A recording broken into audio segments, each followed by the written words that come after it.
Hello, I'm Malcolm Hazlitt.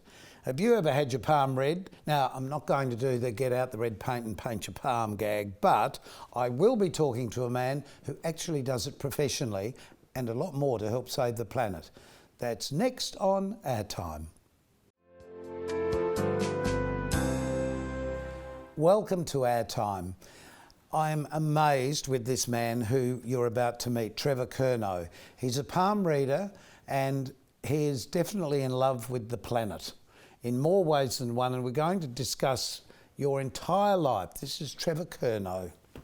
Trevor, welcome to OurTime. Thanks for having me, Malcolm. Now, we had a conversation sitting in a foyer of the theatre one night, and you said to me, oh yes, I do palm reading in Harndorf here in South Australia, professionally. Correct. And we had a bit of a chat because I think most people sort of feel, oh, you know, that's the gypsy stuff and it's obviously a load of rubbish and it's just made up like astrology can be made up by people who write for columns in newspapers. But he looked at my hand and he told me some things that I actually understood completely. And it's not about predicting the future, really, is it? No, I don't think so at all. No. So, first of all, tell us your history. Where did you start? Well, that's a long time ago, really. But by the Or look for of me, both of us. You can tell. Don't add the years up, it's too many. 1944, that's a good while ago. And this is Studio 44, isn't it? Channel 44, yes. So she's a good coincidence. In Adelaide, Yeah. 31 in Melbourne, just to make it complicated. Oh dear, sorry, I shouldn't have said You can that. be 44 and I'll be 31, we're fine. That's a deal. All right, history as briefly as I can make it. I was born in Salisbury in 1944. And Here in South Australia? Yeah, Yep. South Australia. And Salisbury back then was just a little weeny country town. And it was known for its naval oranges. And they were in days, and this will cast your memory back a bit, no Elizabeth, no Salisbury North, no Brahma Lodge, no Para Hills, nothing. It was just paddocks. And I can still remember where there were horses dragging the harvesting equipment. Oh, goodness. When I was very, very tiny. So that was a fantastic start. A bit sad these days, of course. I don't go back there anymore because the hospital that I was born has been bulldozed and the church that I went to was all gone. Everything's all gone. It's all shopping centres and so on now, so it's all a bit sad. But it was an interesting place to grow up and absolutely fabulous. So growing up on the plains of Adelaide, really, or plains of South Australia, or it was, yeah. Adelaide Plains. Yeah, and where we were, on Gawler Street as a matter of interest, when the breezes came across the sea and across St Kilda, we could smell it. There was nothing between us and St Kilda and the sea. Amazing, yes. But now there's 4 million things. But that's the way the world goes. And people too. Yeah, that's Exactly. right, yeah. So how did you become interested in palmistry and these sorts of things? Well, I really don't know. I get this, I've asked Can this I a look lot. at your palm, Yeah, perhaps? that's right. Yeah, it's got no money in it, Malcolm. Look, I get asked this question quite a lot, and what I say is, look, up the road there's a bloke that spends all his time and money on building model trains, you know? Yep. Ask him why is he interested in trains. He won't know. You know, and over the back there's a bloke that plays the bassoon in the symphony orchestra. Ask him how he got interested in bassoons. He doesn't know that either. It's so true, isn't none it? of us know, we just do it. Yes. It just always has been. So this is really what's behind palmistry that makes it, why do we do these things, or are we pre-programmed to do these things? Good question. I think we're pre-programmed a bit. So just explain that, because I've found the way you explained that to me very interesting. The way it starts, you mean? Yeah. Yeah, from the beginning. This is a very, very broad brush. So here's the way it comes out of palmistry books. When you are just starting out in life... As an embryo? Yeah, not even an embryo yet. You're just a little group of cells. Right. And they're all cells that are all pretty much the same. And by these cells start to specialise. And once they start to specialise, there's a group that form that's going to become your brain. Once that group has been settled, there's a subgroup within that group that will become the skin on the palm of your hand and the skin on the soles of your feet. Right. And whatever you say about the palms is also true about the soles of your feet, which is, by the way, why foot reflexology works. Yes. It's because of the mechanical course. stuff of all the nerves. I'd never thought of that, of course. Yeah. So your hands really do come from the same stuff that your brain comes from, and you can see your hands as really your external brain. Right. Now, there's a whole lot Because of the nervous system, and that being Yeah. like the core of the nervous system. Yeah. There. But there's something more subtle than that, which is really interesting. In your brain, you have these filters. Now, as I sit here looking at you, within my peripheral vision, I can see there's a backdrop there, and there's some lights there, and there's a camera over there, and you're aware of all that. But if your brain tries to process all of that, you go insane. Right. They say, whoever they are, that you will actually receive around about 50 million bits of information a second, you know, through all of the five physical senses. But they say, same mob, that you can only deal with about 50. In fact, one book I read said you can only handle 12. Right. More than 50 and you start to go insane because it's just too much. Too much, yes. So you have filters. And the filter says, look, I don't need to know about that camera at the moment or that light, so it doesn't pay any attention to it. Only if it starts to fall on me, suddenly it becomes to the top. So, yes. Yeah. Yes, I can see what you mean, yes. Yeah. Because our peripheral will go, and react. Exactly. Yes. So, so you've got all this information that is all filtered out, except that the nerves that come from your soles of your feet and the palms of your hand have no filters. And that's what makes it unique. Right. So whatever happens in your brain will go straight through to the soles of your feet and the palm of your hand. Which is why we'd react in that way and our hands would go up. Exactly. And so what's happening in See, your all brain... that makes such perfect sense. I've never heard it explained like that before. Yeah.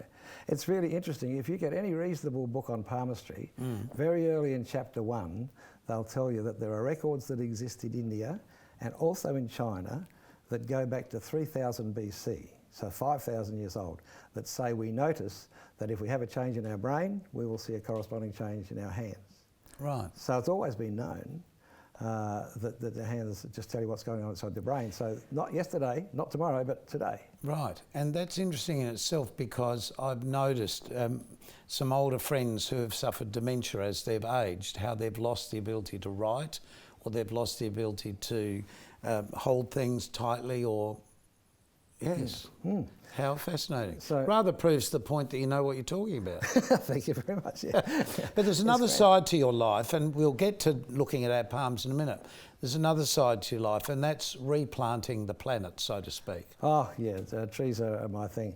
And I'll try and be... You're not a tree hugger as well. Oh, yeah, very much so. Okay. Hug them trees.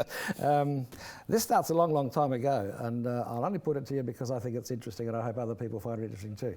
In 1922, there was a bloke called Richardson Barb Baker, and he was a forester working for the British government in Kenya.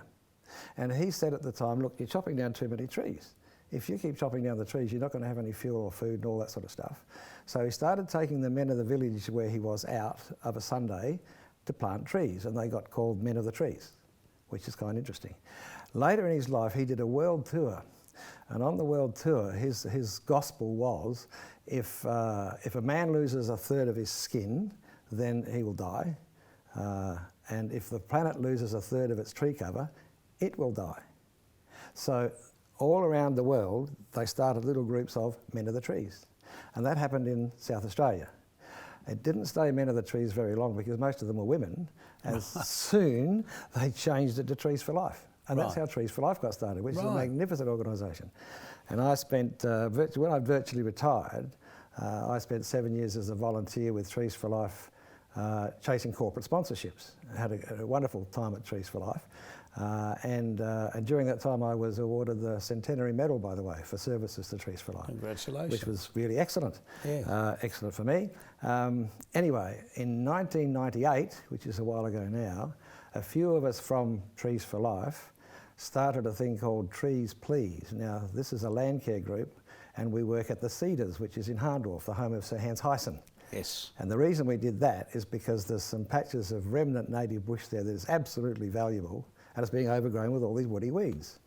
So since 1998, every Thursday, our little group called Trees Please meets there, and we spend a couple of hours in this native bush pulling out the weeds, and then... Which came from? Garden escapes mostly. Right. English broom, Canary Island broom, gorse, Right. beastly stuff. But we kill it. And at the same time, when the season is right, we collect seed from the local native trees and bushes, take the seed home and grow it in our backyards. The stuff that we learnt when we were at Trees for Life, of course. So we're the children of Trees for Life. Yes. And then once a year we have a planting day, and we invite the public to come along and we plant the trees back to the place where we collected the seed from. And over the years we've planted many thousands of trees and saved many hectares of bushland from these weeds. The thing about it is, though, you have to be persistent because you only turn your back 1 year and the weeds are all back. It's a consistent thing. Is that because of birds or human or winds blowing the seeds or all three of the above? Yeah, most of the above, but mostly because the plants are very clever. I never realised this for a while until some of the experts told us about it. What happens is you get a broom plant, it gets covered in yellow flowers, which is very pretty, which is why people have in the garden. I'm with you. Bang, a million seeds. Yeah. Now what happens is when the seeds go into the ground, next year you get a whole crop of broom. But you take it all out, next year you get another crop of broom. And you take all that out, and the next year you get another crop of broom. Because the seeds are clever and they don't all germinate at the same time. Right. Some of them germinate and the rest wait. Fascinating. And they'll wait and they'll wait. And there's an old saying that says, well, 1 year's seed, 7 years weed. And it's true, but it's perpetual weed. It's very interesting. And I think we need to know more about these things for our future, obviously. But now I'm interested in, am I doing the right thing in my life? So we'll be back with Trevor in a minute, and he's going to read my palm, both of them, because apparently you need both. We'll be back in a tick.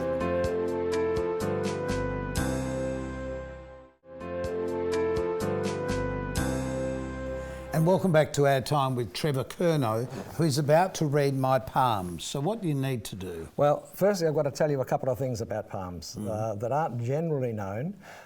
Firstly, before somebody does their palmistry, I need to know whether you're right or left-handed. Now, right-handed? Right-handed. Now, the reason I need to know that is because, as we've already said, the hands will just tell us what's going on inside the brain. Right. But the brain isn't one unit. The brain's got two halves that do two very separate jobs. And the way we're all put together, if we're right-handed, is the right side of our body is controlled by the left half of the brain, which contains things like logic and language and so on. So our right hands are what we're showing the outside world. Right. The left hand is controlled by the right hemisphere, which has things like art, music, creativity, dreams, intuition, all the inner stuff. So the hands are going to say, this is what I'm showing the world, and this is what's going on inside. Right. Next thing to know is, although it's known as palm reading, it's really more accurately described as hand reading, because it includes the fingers and thumbs. Which makes absolute sense. It's the whole hand that's important. Yes. And the other thing that you need to know is astrology and palmistry are totally linked. Every part of the hand has an astrological name and an astrological meaning. Oh, really? And the astrology and palmistry go back together right to day one. Okay. And you'll see that as we go along. All right, well, we've sanitised our hands. Yes, we've been out and and squirted. we're hermetically sealed in this lovely position. So how do you want me that way? Yes, that's always the first way for me to start. First thing I look at when I'm doing a palm reading, oh, hang on, one more thing I need to say. The hands are just going to tell us what's happening now. Yes. Not yesterday, not tomorrow, but now. There are people that are quite successful readers that do talk about the future. And you'll find that those people are usually quite psychic. And so they're touching the hand and they're saying this and they're saying that and they're picking up all sorts of other stuff. Okay. It's not just palmistry, it's also mixed with the psychic. vibe. The vibe. It's the vibe. It's definitely the vibe. Yeah. So the first thing I look at is the thumbs and the angle of the thumbs. And these thumbs are nice and wide. Now, if a person is feeling very withdrawn in the world, they hold their thumbs in. Oh, okay. And so you can tell how that person is reacting by the angle of their thumbs. And quite often you watch politicians giving speeches and they say, yes, I'm telling you everything, and oh, you lying bugger. It sticks out. How interesting. Sticks out like I'm going to be watching for that in the future. Yeah. The other thing about the thumb, and this I didn't tell you earlier and should have done, every part of the hand has, aside from having an astrological meaning and so on, has other significance.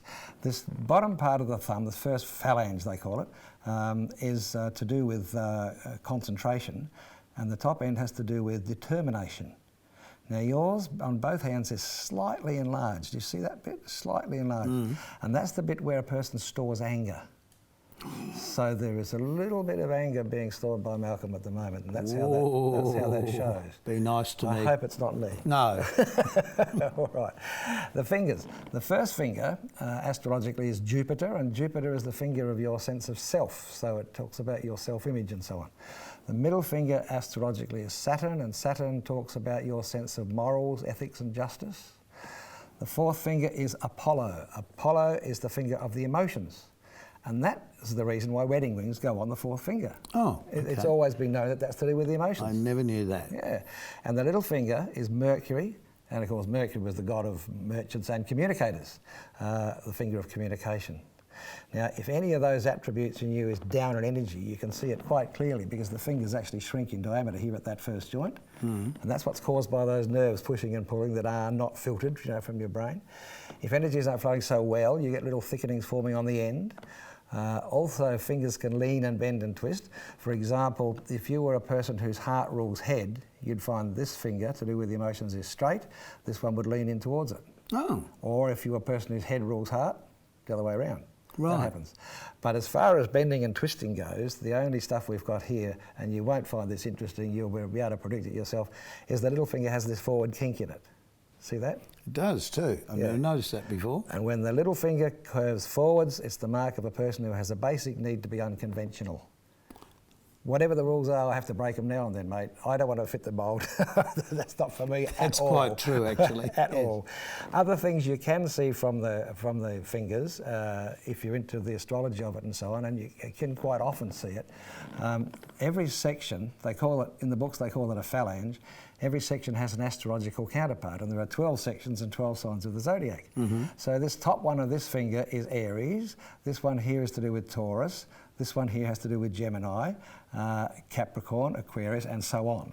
So you look at the person's finger, and you can be able to see it on the camera quite well. Look at this base part of your finger here. Fat. You would say it's prominent. Not prominent. Fat, Oh, I'd say fat. Let's not say fat. No, okay. He's got a prominent Gemini phalange.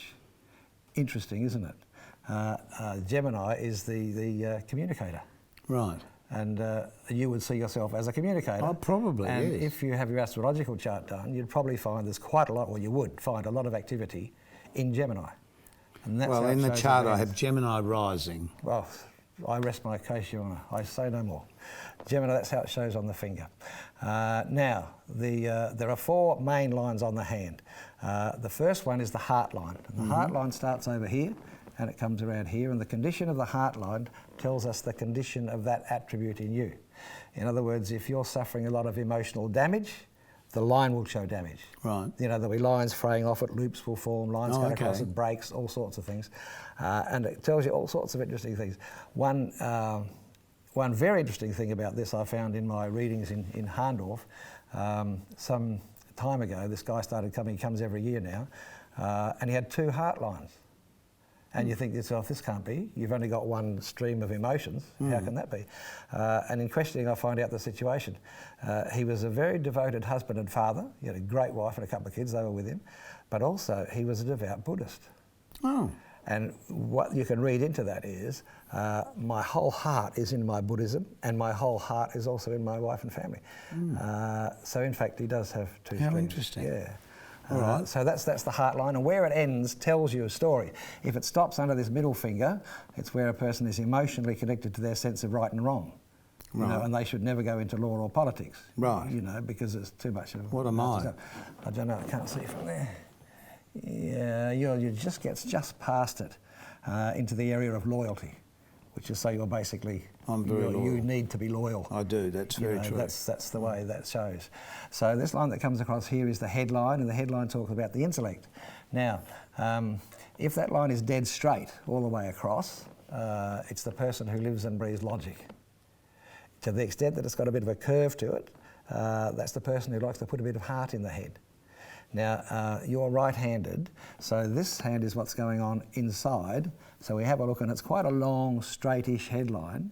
So this is, your inner self is fundamentally logical, and there's no shortage of grey matter there, so that's nice. But you'll notice at the end, I don't know whether you can see it on the camera, but there's a little split at the end. See that little fork? Yes, there. Now, that thing, I don't see it very often, and it's called the writer's fork. It shows the need and the ability to write. And usually when I see it on the left hand, but usually not on the right hand. And sure enough, that's the case. It doesn't appear here. Right. And this says Malcolm Hazlitt has the ability and the need to write, but he ain't doing it, because this is what you're showing the world. So it's within you, but it's not happening. I haven't written this week. Yeah. No. There you go. You need to write whatever you're doing. Well, that's what you're saying before. What your hand shows is what you should be doing or could be doing. Yeah, in life. And what you need to be doing. Yeah. I'll come to that again in a minute if you like. Yeah. We've only got 2 minutes left in this segment. Oh dear, oh dear. All right. So there's your line of vitality, what they call the lifeline, and that one is your fate line to do with your sense of direction. Now, if your sense of direction goes straight up and down, it's to do with generally logical doing stuff. If it goes to this corner of the hand, and I'm finding this more and more these times when I'm doing my readings up in Harndorf, I'm allowed to say that, No, I'm not. All right, I won't say it, because that's the corner that has to do with the occult and the mystical and the spiritual. And when you find more and more people with their fate lines going into their Mount of Luna, it says more and more people are looking for the meaning in life. Right. You know, they're looking for something more important. I talk about it as saying, I need a higher reason for having been born. Right. It's more than just houses, cars and speedboats, and I think I've used the time, haven't I? Yeah. No, I understand that completely. So, I mean, that's really interesting that you can tell what you've said so far, and I know you haven't said everything so far. No, not to go. Yes. But we have to take a break. Okay. We'll be back in a tick.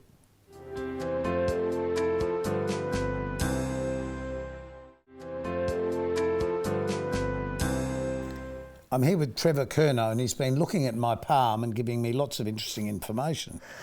So, with the time that we have left, we talked about the fate line before. Now, the fate line talks about your sense of direction, your knowledge of where you fit and what you see as your fate and your destiny, and all sorts of things can happen with a fate line. If it comes a long way up the hand, it's the sign of the late bloomer.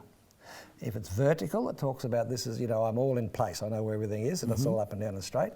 If it goes to this corner, now I've noticed now here on your right hand, that line does go very much at an angle. Can you see that? Yeah. And it does go into the Mount of Luna, which says what I'm doing in my life, my actual direction in life is to look for something more important than just what I can buy and sell.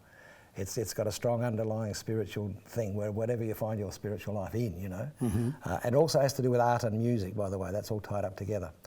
Now, this line that runs around the base of your thumb, that's the one that they commonly call the lifeline. And I think they do that because in all the old books, it's called the line of life. They call it the line of heart, the line of head, the line of life. Right. So it doesn't mean how long you'll live. No, it does not. It says its correct name is the line of vitality, which is how much life is in me. Right. That's why they call it the lifeline. Tell me there's lots. I want to know there's lots and lots. Yeah. Oh, well, if it was only a short one, I generally ask for payment in advance because it might not last that long. But it looks like you'll last all right. The line itself is good, but as I said before with the heart line, the same thing applies. If the line's got bits of twitches and doing things happening to it, and there's a mark on there that does appear called a cancer loop, and if a person has a cancer, the cancer appears as a cancer loop. But you look at the line in conjunction with this part of your hand here, which really is the base of your thumb. Every finger has 3 phalanges. This phalange 1, phalange 2, phalange 3. And if the Mount of Venus is good and strong and powerful in conjunction with a strong, clear line of vitality, then we know the person is physically well, and away we go. Now, well, I wish we could keep going, but we do have to, away we go. All right. Trevor, thank you so much. Good luck with the planting. Thank you. And I hope that continues for a very long time and we do save the planet. And I'm going to find out more later. But we have to say goodbye to you. Till next time, keep yourself nice till then. We'll see you soon.